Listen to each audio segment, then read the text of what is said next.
All right, welcome everybody. Again, my name is Julius. I'm Faculty Director of Online Education at Miracosta College. Session today is called Orienting Students for Online Learning Success. So we've been doing the student orientation to online learning at Miracosta since the spring of 2014. We've been doing it in person since then. We started in the fall of that year. Yeah, I think it was actually fall of 2015.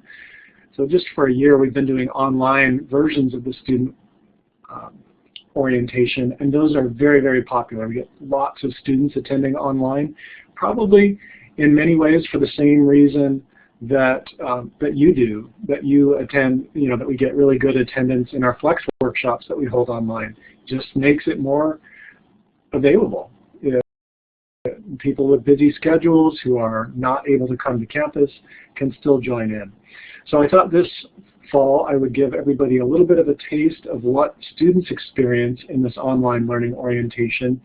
And at the same time, I think you'll probably learn some things that you might not have known about the support for students who are learning online that Miracosta offers. And some of these things may prompt you to really emphasize to your students to try to come to the online learning orientations. And some of this may just prompt you to include more support for your own students in recognizing what all is available to them at Miracosta to support them as they learn in your class. All right, so a lot of what we do today will be kind of sped up versions of what I do with the students themselves. I may kind of treat you like students a little bit just as I work through the orientation material that I usually cover with students. I may pop out of that and just make commentary and kind of skim over things that I might otherwise spend more time with students. But for the most part, what we're doing today is going through the same material that I go through with students. All right, so the first thing I do is actually give some instruction about this tool. So for those of you that are new to CCC Confer, some of this might be useful to you too, but I'll go through this pretty quickly. First of all, there's audio controls up in the upper left. Right below where you see my talking head, you see two sliders. The one on the right is the slider for controlling my audio volume within your interface. Of course, there's lots of other ways of adjusting the volume on your end that you may want to use. Chat messages, many of you have already been participating in chat, which is great. Please feel free all the way along to do that. Feel free to just comment, make snide remarks, talk to a friend, whatever. I really just think that that's a great way to maintain participation. Something that's very enjoyable about a webinar like this is when there is a very active chat window. Do note this green box on the right, and especially the 3 question mark convention. If you are trying to ask me a question, it helps if you put 3 question marks at the beginning of your chat message so I pick it out of the stream. Sometimes, if chat's going slow, that's not an issue, but if people start just chitter-chattering away and you want to get a question in there, a serious question, use those 3 question marks. That will help me. Another thing that mentions here is raising your hand, so we'll talk about that in a minute, how that works. We have a captioner, a live captioner in this session.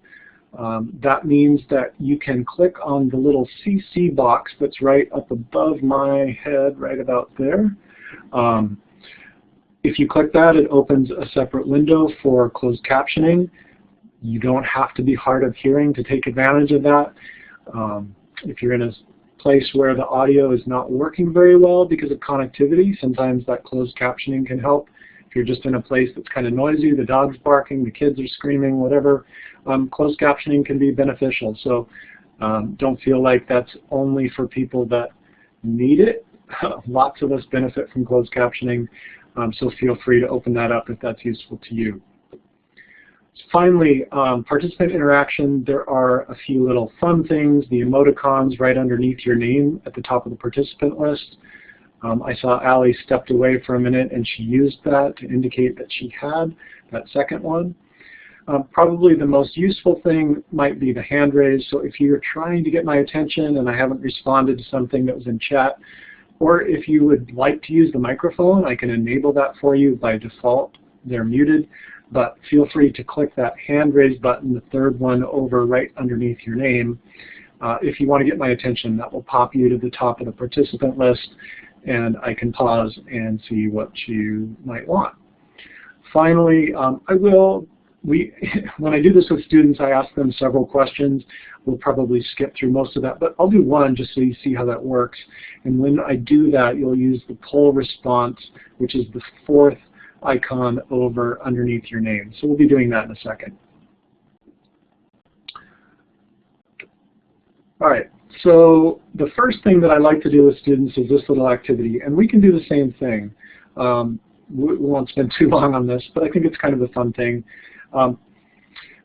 So on this slide, there is a little illustration of the tool that I'm about to enable. It's not enabled right now, so what you're seeing is just a static image on this picture.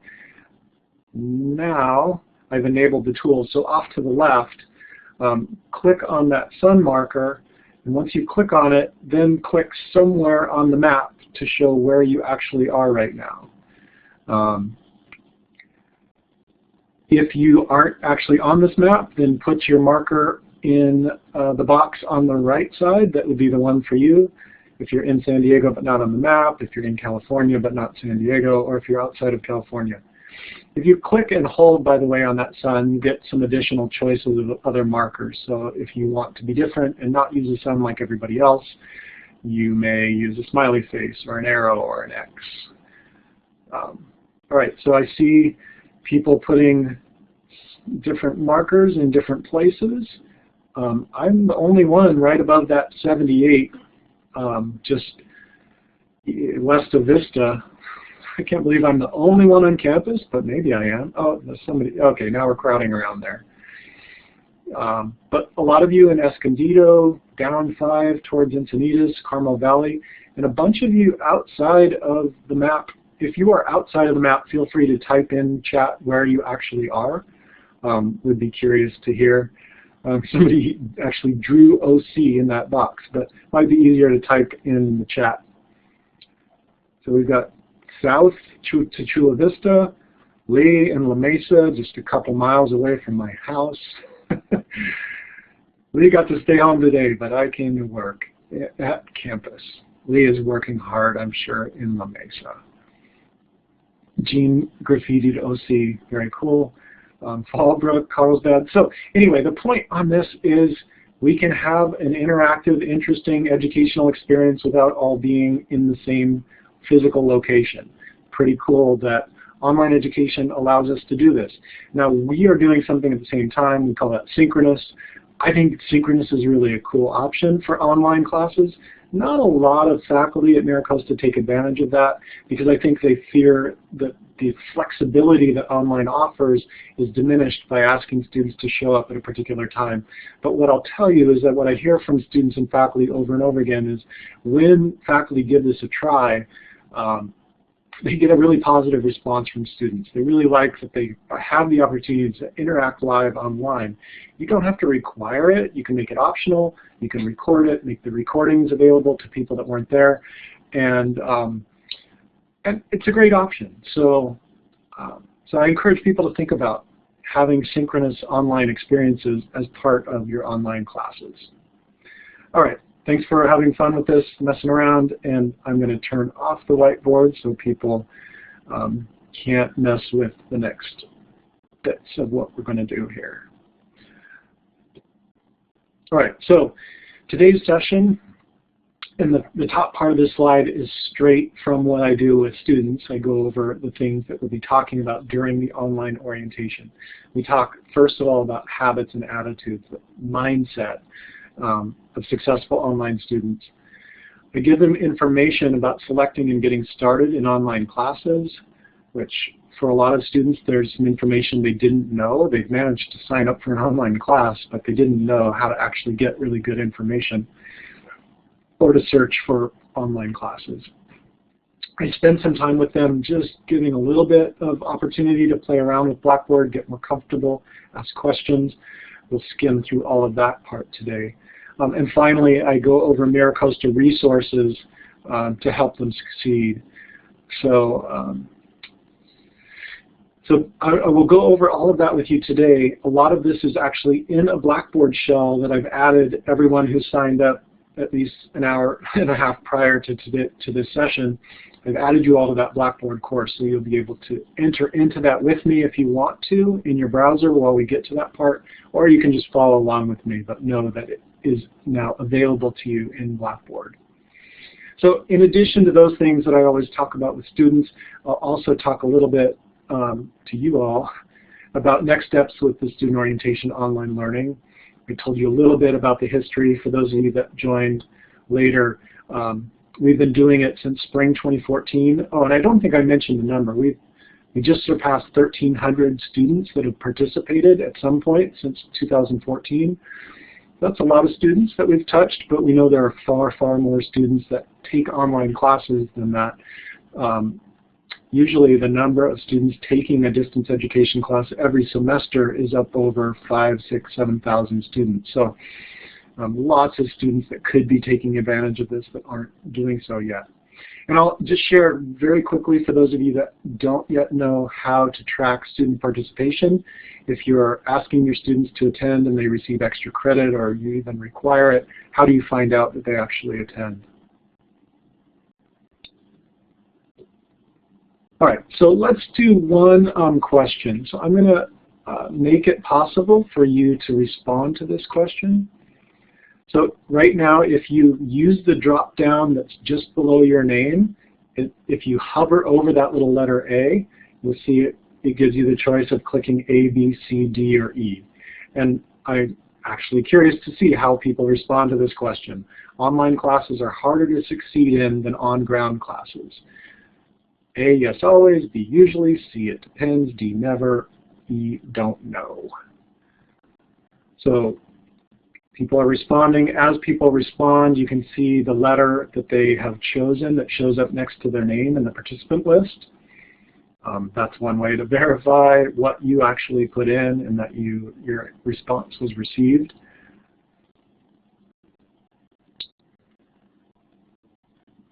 When I do this with students, there are always about 4 or 5 students that type in their answer into the chat window.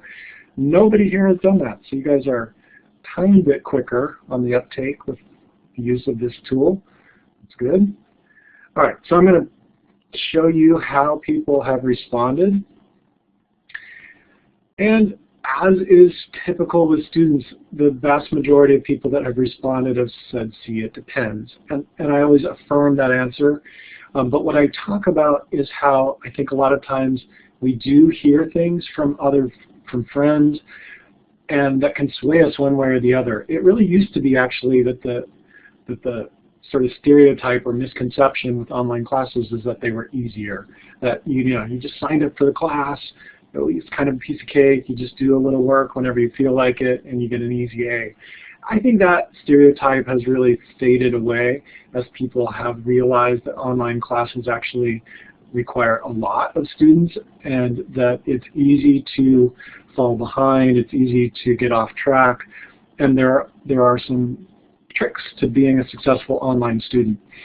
I'll tell you, when I do this orientation in person, I do it a little bit differently. At the beginning of the session, I actually use a Google Doc, and rather than a closed-ended question like this, I ask some open-ended questions, and one of them is, what rumors have you heard about online classes? And in that format, there are some really very different answers. A lot of people say they're easier, a lot of people say they're harder. So it always creates this kind of interesting thing to see people saying, they've heard rumors both ways. So when I talk about this with students, I just affirm the idea that it depends. It depends on the subject matter, it depends on the instructor, it depends on the student, it depends on your life circumstances. But I also mentioned that there are things with online classes that can be more challenging in terms of time management, in terms of self-discipline. And we talk at a little more length about what kinds of things I would recommend for students in terms of setting up schedules, in terms of setting up regular times. And you'll see the next couple questions, which we won't spend a lot of time on, we'll skip through, kind of get at some of those things and help students really think about how important it is to not just go into a semester going, online class, it's flexible, I'll do it whenever I have some time, but to be a lot more intentional about how they schedule themselves and stick to that schedule. But I also talk about, there are some things about online classes that I think many students find it more advantageous and easier for their learning. The fact that if they miss a few minutes of class because they were, trying to find a parking spot, that isn't just gone in the ether. Everything that's in an online class is available to them to review as much or as little as they want. Instructor lectures, if instructors record those and put them online, they can be sped up, they can be slowed down, they can be reviewed partially or in whole as much as they want, which is really different from an in-class lecture where you either got it or you didn't.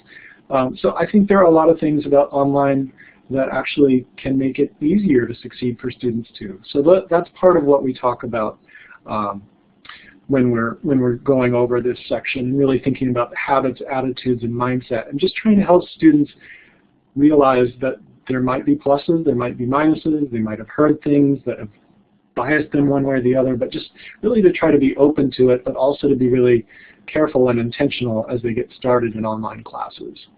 So I'm not going to ask you to respond to these questions, but just to show you, we talk about setting aside time and how important it is for a lot of students to schedule that and not just try to fit it into their busy lives. We talk about creating support structures among their friends and family to help them kind of stick to those times and not be tempted away from them. And then I ask them about this kind of feeling, how they are. Are they excited and confident, excited but nervous, didn't really want to take an online class but okay? And what I talk about here is that it's, a lot of people say B, and I affirm that nervousness is kind of important, that if they're overconfident, they just think, yeah, it's going to be fine. Sometimes that can get them into trouble, that being nervous helps you pay attention to the situation a little bit more. So that's something I affirm. And then I also just talk about, because we do have students that take online classes because they feel like they had to take the online class. They didn't have a choice. Either, that was the only way they could sign up for the class, or it was the only way it was actually available to them. And so I talk about trying to be open to the experience, because I do think there are things that somebody that's a reluctant online class taker probably is not necessarily as comfortable with the technology, not necessarily as comfortable interacting with people online, and I just say that's a huge opportunity for them, because those are skills that almost everybody needs to develop. And so look at it as you may have some extra work to put in to gain those skills and ability, that comfort level, but that's worth it. That's an important thing to get from this. So Greg, why are they nervous? I think students that are nervous, typically it's because they're not sure they'll be able to keep up. They're not sure that there are a number of things where they may feel like they just don't have the experience to be as confident as they do with more of a traditional classroom setting. So yeah, I think it is lack of experience primarily, or maybe they had a poor experience. Maybe they took an online class where it didn't go so well. Okay, so at this point in the time that I'm doing this with students is where I transition from, okay, we've talked about just kind of overall habits, mindsets, your attitude approaching an online class. Now we're going to get more into the nitty-gritty. So I ask students to log in to blackboard.miracosta.edu, which I would ask you to do as well if you would like to. You don't absolutely have to. You can just follow along with what I'm presenting. But I have added all of you that were signed up for this class at least an hour and a half ago to this Orientation to Student Learning course in Blackboard.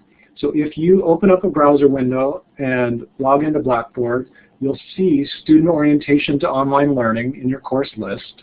and you can click on it and go into it.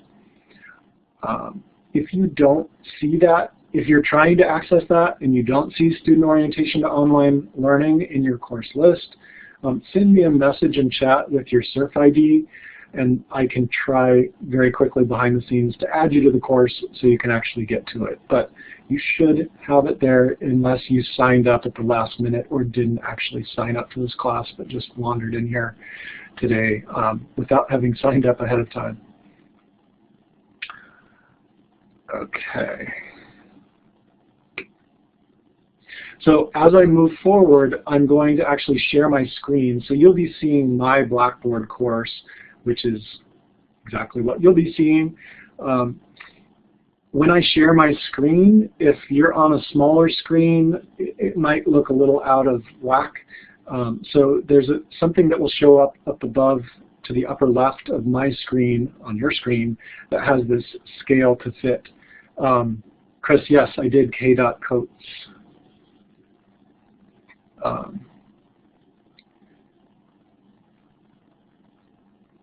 So anyway, the scale to fit thing, if you uncheck that, it might look better. It might mean you have to kind of scroll around a little bit to see the whole screen, but it will not be so squished. So uncheck scale to fit if it doesn't look good. Lee, I know I can add you real quick. Let's see here.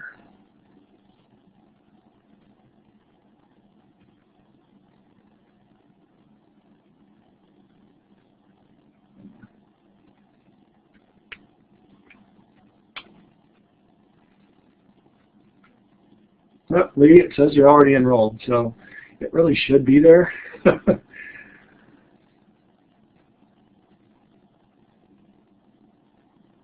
Okay, now I'm getting a few more, so I'm going to try adding other people.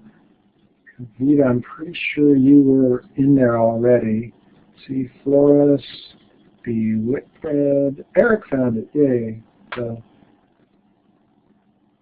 let's see here. Yep, you guys are all already enrolled. Kavita, Claudia, Brian. So somewhere in your Blackboard courses, it might not show up right at the top of your course list. You might need to dig down a little bit, but it's all there.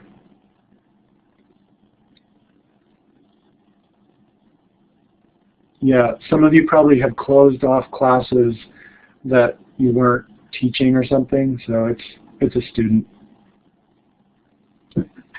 You're enrolled as students, not as faculty, so it might be showing up in a weird place for you. Okay, I'm going to keep moving forward, so if you're not finding it, that's fine. Just watch what I'm doing. I'm going to switch over now to sharing.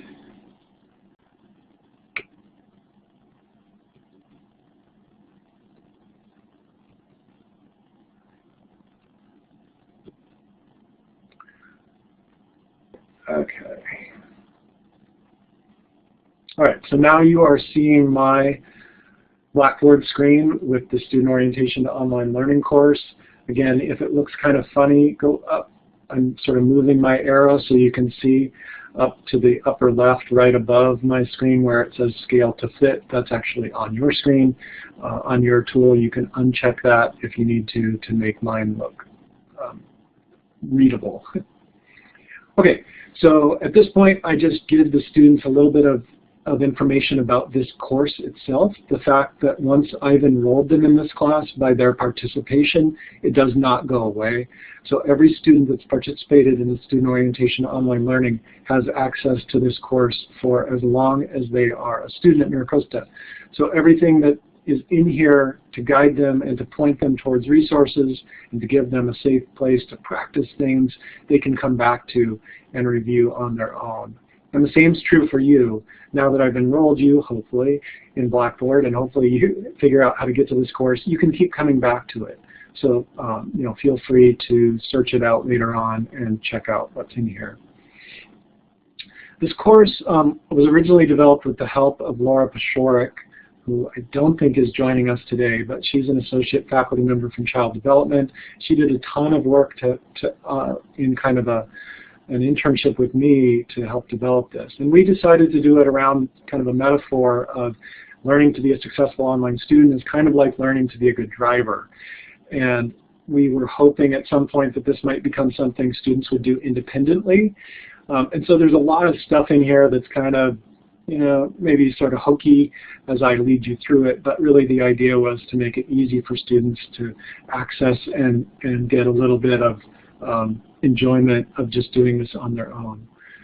So that's what kind of some of the iconography and the overall organization is around that idea. And I also talk with students before we get too much farther about the idea of the course menu and how important that is in Blackboard and how much variety there might be in the way instructors organize their courses, set things up in the course menu. So I talk about how this course is really set up around the idea of modules, and each module can be scrolled through and then click at a link at the bottom to get to the next module, or you can use this course menu.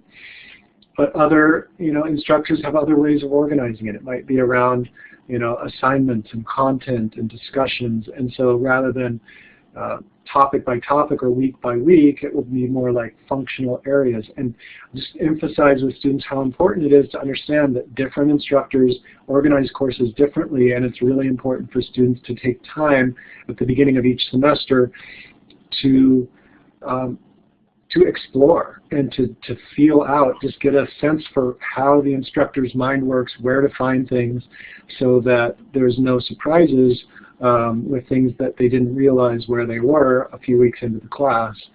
But to really take time to figure that out. And so we just talk about that a little bit, as well as how important it is for students to view the syllabus and any other orienting material that instructors themselves might provide, like a welcoming video or something else that helps students just get a sense of how do I get around in this class, what's the rhythm of the class, when are things due, when are the big things going to happen during the semester that I'll need to set aside extra time for and make sure I'm prepared to work on big projects or study for big tests or those kinds of things. So we talk a little bit about that as we get into this particular class, just as an example of how you orient yourself within any class that's online. So with that, oh yeah, Mercedes, we'll get to that at the end. I will share with you how that works. So with that, I move to this preparation section, and I encourage everyone that's following along on their own to also go to this preparation section. And I just start sharing with them some of the things that are here.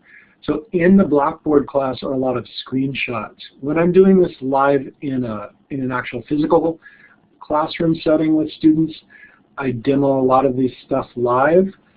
That's not always the best experience through this tool. When I start demoing live websites and clicking things and scrolling, it ends up being real jittery on the other end for people. So I just use mostly these static screenshots to illustrate how to navigate some of the different MiraCosta resources. So I work my way through this page, and I'll do that really quickly with you all, just so you can have a chance to see what I'm talking about. And if you have any questions, I want to make sure that, that we address those. So the first thing that I just share with students is this online education website, which you can get to from any MiraCosta website by rolling over the Classes tab and then using straight down underneath that the online education link. This might be useful for a lot of you as well. If you have not been on the online education website, there's some good stuff there. And actually the screenshot's a little out of date here. I need to replace it. I don't think it matters too much for students, but it might matter more for you because the menu on the left has changed and updated a bit, and it's clearer which of these things are really aimed at students and which are useful to you as faculty. But there are just a couple things that I really emphasize on this online education website that might be useful for students, that there are links to log into Blackboard and Moodle. We'll add one for Canvas here as the semester goes along. For those of you that somehow have not heard, MiraCosta last spring decided to transition over the next 2 years away from Blackboard and Moodle to a system called Canvas. So there are only a handful of classes this semester using Canvas, but starting in the spring, I think a lot more people will begin moving their classes over. So we'll add that link here. This is not the primary way most people get to these systems, but if people forget how to find their class, they can always start by trying to use one of these buttons to get to their class through one of the systems. I also just point out that there are a number of links here that students might find useful, but most of the things that are linked here are things that we kind of replicate inside this Blackboard class, and we go over during this online learning orientation. The main thing that I want students to learn about here is this online class schedule. And most students don't yet know about this, but they really like it when they see it.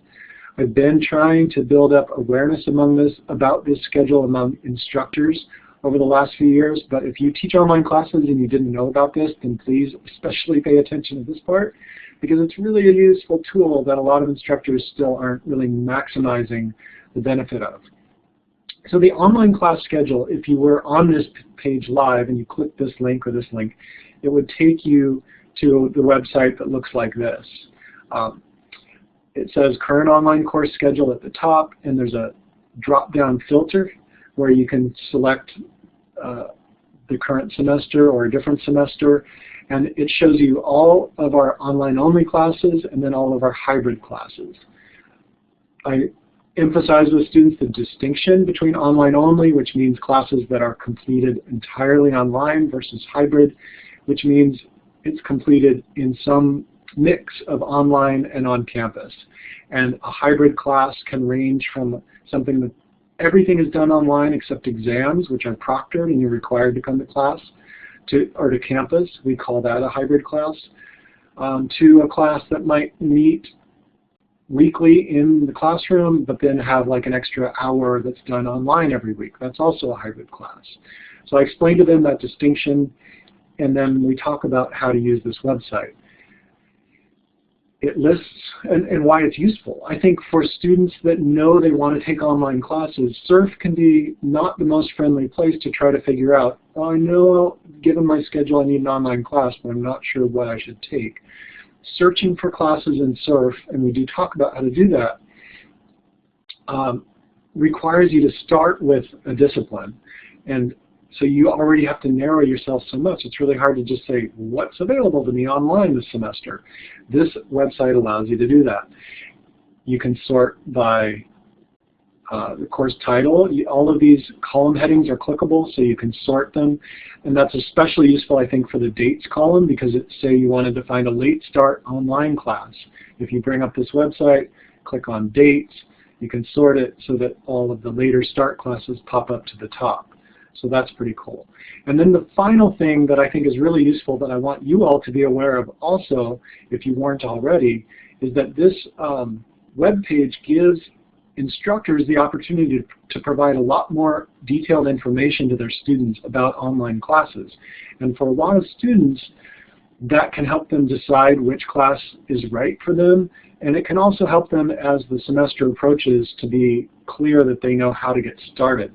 Because a lot of students, I think, when they first take an online class, they think, I don't have a first day where I show up. How do I know how to get started and what to do? So as an instructor, you're able to go to this web page and actually enter in this information. And that's kind of beyond the scope of this webinar today, but if you want to know how to do that and you don't know how, send me an email and I'll be happy to make sure that you know how to do that. But the upshot is, for students, they can click on a course title, and if the instructor has put in more information, they'll get something that looks kind of like this right here. This instructor information about the course, where you, as the instructor, can actually tell them, what LMS are you using?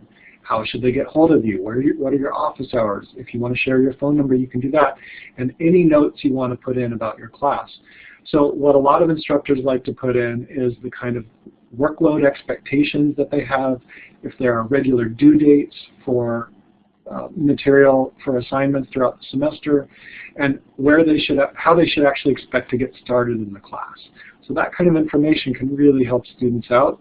So I encourage all instructors to do that. I try to send out reminders at least a couple times before every semester, reminding instructors that they can go in and put this information in there, and it's a big help to students. So again, a lot of students don't yet know about that, but when they find out about that, they think it's really great, and they indicate that they plan to use that to try to find out more about their classes.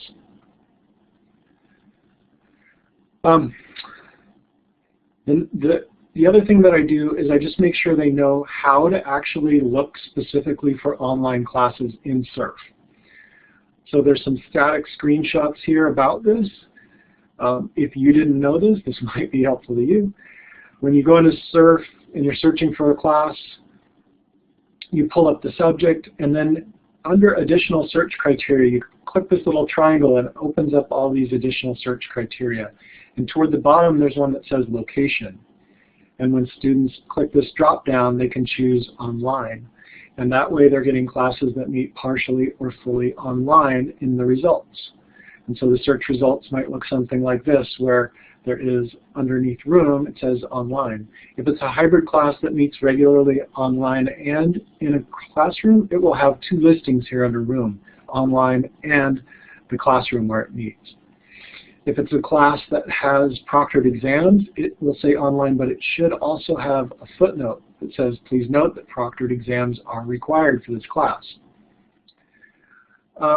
When you're in this and you click online, the cool thing is that that takes you over to that online education webpage, where then you can go to the online class schedule and look for more detailed information about the class.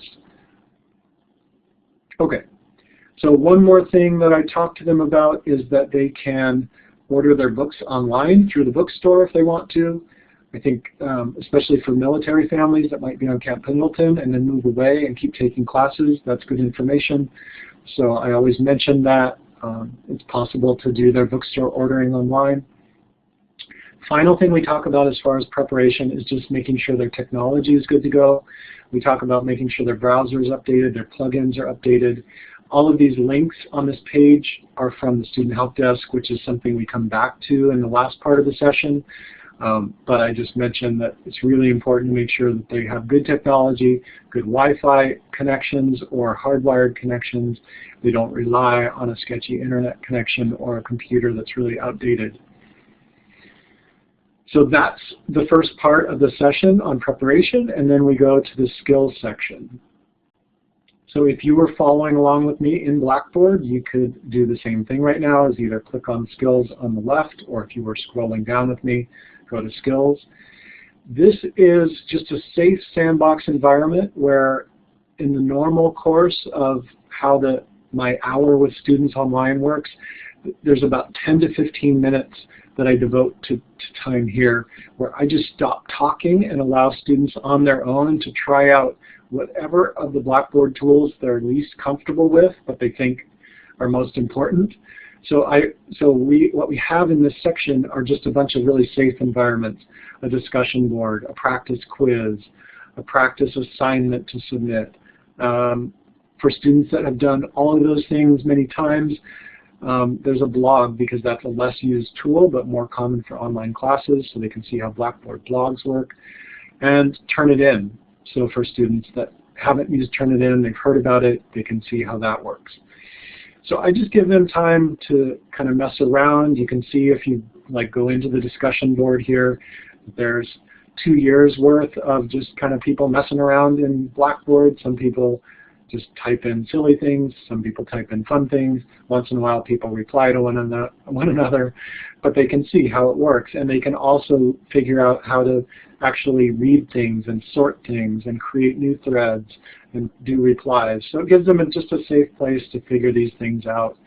And most students have pretty good experience with Blackboard, but they almost always tell me that it's helpful just to take these 10 to 15 minutes in these safe spaces, really, for them to practice and get a little more confident. But I'm not going to spend any more time on that. I'm going to skip ahead to this third and final section, which is the knowledge section, because this, I think, will share some resources that you might not know about either, that you'll be eager to point your students toward, in addition to pointing them in general toward this online learning orientation to reinforce with them some of these key student support resources that I share with the students here. So the first one is the Student Help Desk. So all students have access to this. From any MiraCosta web page, if you roll over the Students tab and go straight down to Student Help Desk, that brings up the Student Help Desk website. On the Student Help Desk website, there are tutorials, but the primary thing that I think most people want to do is actually talk to a real person. So I show them how on the Student Help Desk website it lists their hours of availability and an email, a phone, and an online chat for people on PCs that they can get in touch with. I emphasize that our Student Help Desk employees are all former MiraCosta College students, so they're very empathetic, very much understanding what students need to know, how critical it is, how freaked out they can be, and they help them navigate that. I do also share with students that when there are things that they get confused about within an online class, or really any Blackboard class, sometimes it can be hard to ask the instructor. I know all of you here probably are super open and compassionate to your students who might seem like they're not getting it, how you have set up your class and where to find things and that kind of thing. But I just tell students if they don't feel comfortable asking the instructor, it's totally fine to ask the Student Help Desk. Student Help Desk can help them navigate the class and figure that out. And on the rare occasion when an instructor has actually maybe not made something available to the students, the Student Help Desk will actually act as the advocate on behalf of the student and reach out to the instructor and say, hey, students are having a little bit of trouble with this. That way the student doesn't have to feel like they're in an awkward position of accusing the instructor of having done something wrong, that kind of thing. The Student Help Desk can do that for them. So I do mention that to the students, just to really try to help them not hesitate to take advantage of that Student Help Desk if they're confused about anything in their online class. So we talk a little bit about the kinds of interactions that they should be willing to have with you as instructors, to not hesitate to ask these kinds of questions. If they're confused or uncertain, that instructors want to help you. They're not going to feel bugged by you asking these kinds of questions. And finally, I talk about 3 key resources that I think are super useful. And this is where I actually do go live online, even if I'm in a live session here. So I'll do this with you right now. So your screen share with me might get a little bit jerky at this point, but I just want to show you these things. So I roll over Students, and just above the Student Help Desk tab or link is the Student Services listing. And I point this out to them because I think this is a really great resource for students to just look over sometime and realize there may be things that they didn't know existed and they want to find out more about. And they can just kind of surf through some of these things. The 3 things I point out are on the library website, first of all. So I click that library link, takes you to the library website, and right on the top of the library website now is this live chat. This is available 24/7 to all MiraCosta students to have a live chat with a librarian. If they access it during MiraCosta work hours, they're probably talking to a MiraCosta librarian, but if they access it in the middle of the night or on a weekend when the library is not open, they'll still be talking with an academic librarian who knows how to help them with MiraCosta's library resources, to answer the kinds of questions that librarians need to be able to answer about, how to do research, how to use a database, how to cite their sources, those kinds of things. So that's available 24/7, mention that to them. The next thing I show them on this page is online tutoring.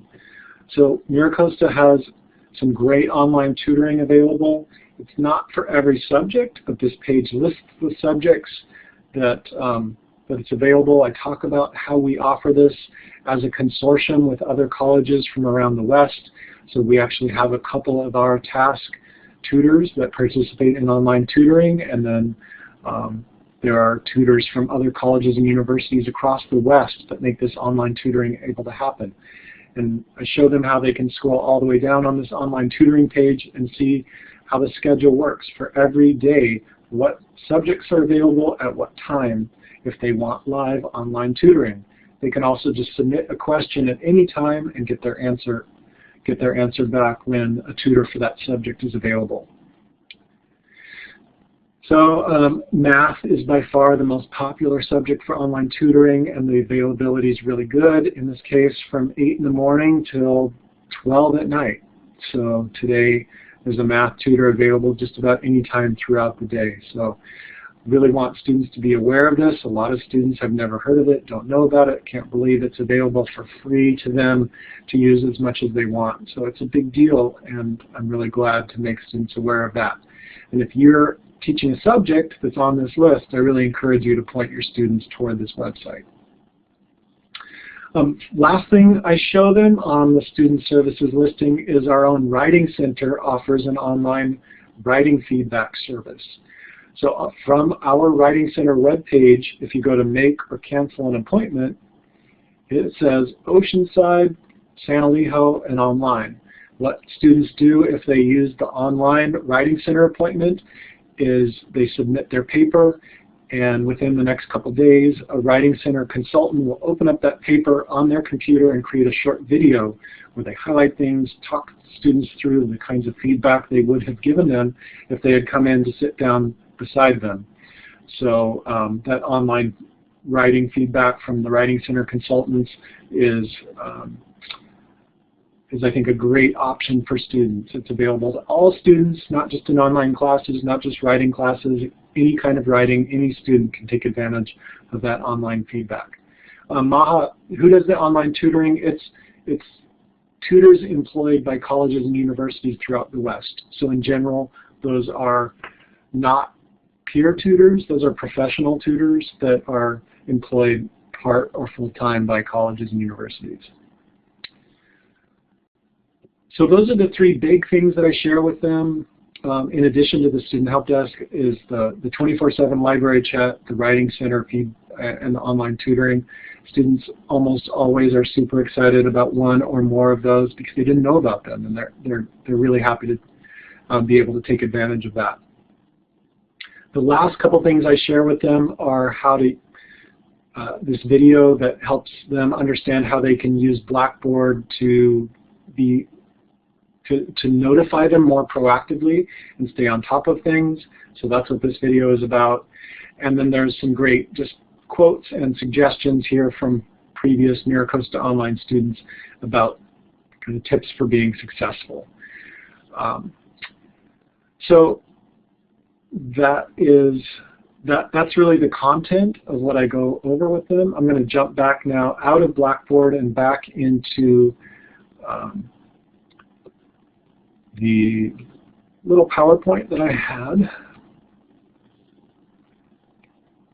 All right. So we have just a couple more minutes to finish up. And so I want to share with you just some final thoughts. So the STOOL is the Student Orientation to Online Learning.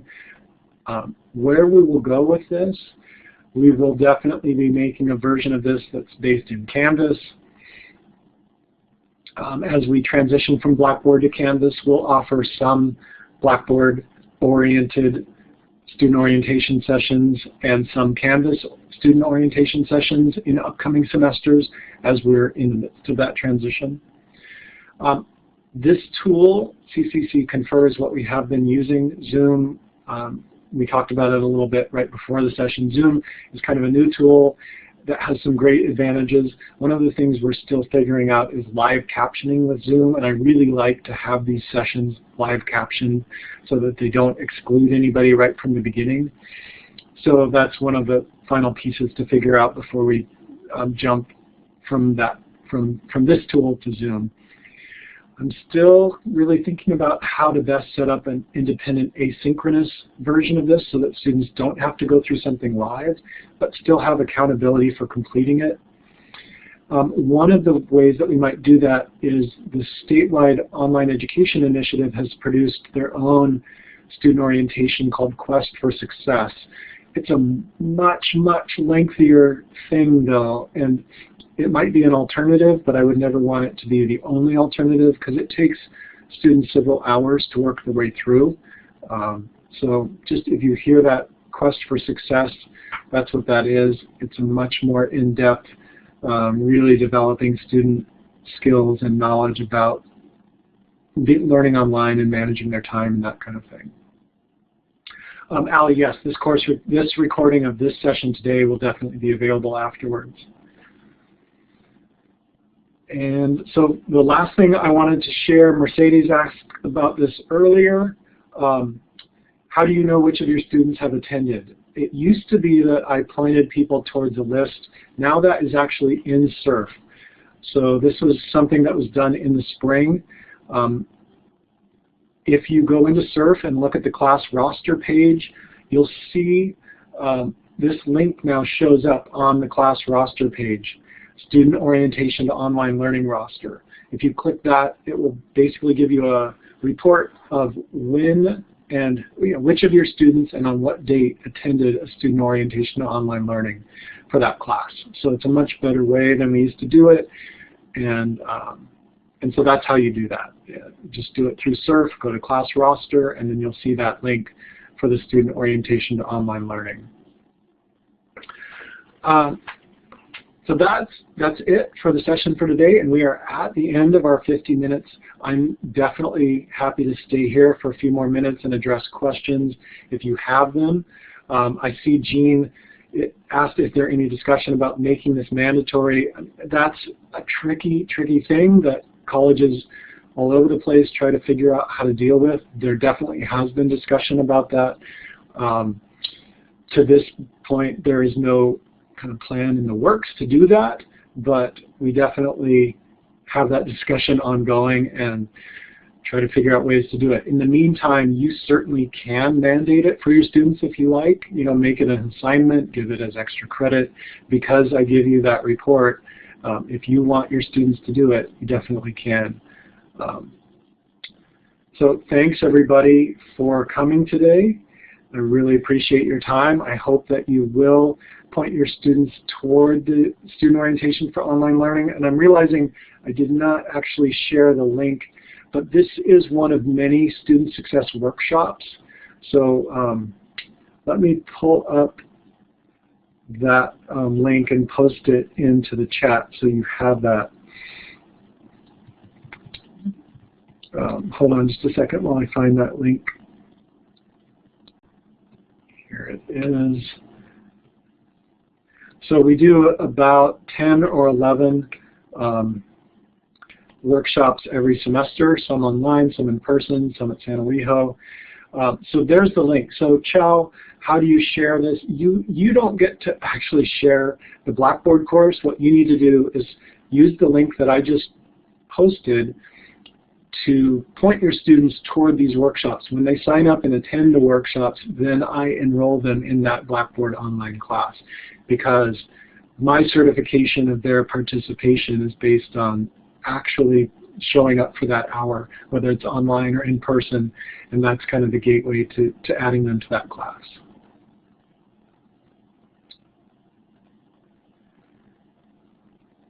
All right, I'm going to stop